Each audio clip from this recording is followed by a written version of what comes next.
Nasa countdown pa rin po ang pagkamatay ng asawa ni Ted Filon, pero nasa number 6 na lang ito ngayon.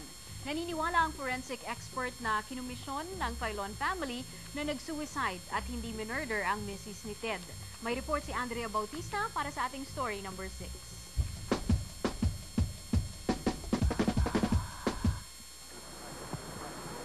Kahit brownout, tinuloy pa rin ang preliminary investigation sa Quezon City RTC.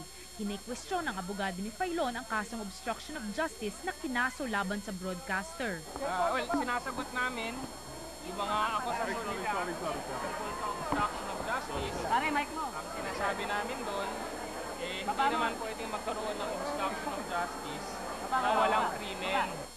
Pino-autopsy uli ng pamilya Filon si Trina at tulad ng unang autopsy, suicide ang lumabas na dahilan ng pagkamatay ng asawa ni Ted Filon sa pagsusuri ni Dr. Raquel Fortun. Based on the autopsy findings, particularly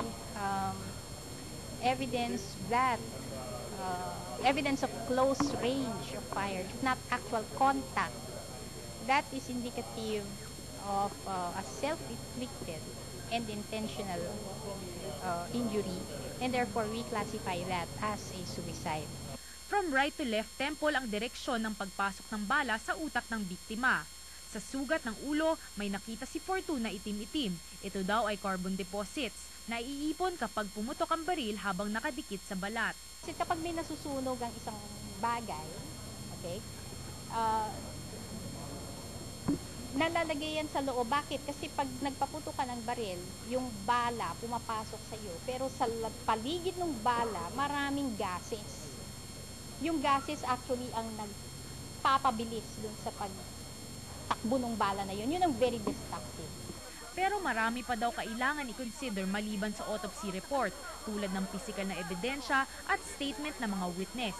Mga witness na ayon sa pulisya ay hindi naman nakikipagkooperasyon sa kanila. Sa Biyernes, magkakaroon muli ng hearing. Magsasubmit ang QCPD ng kanilang reply affidavit kung saan sasagutin nila ang counter affidavit ni Ted Filon at mga kasambahay nito. Andrea Bautista, The Evening News.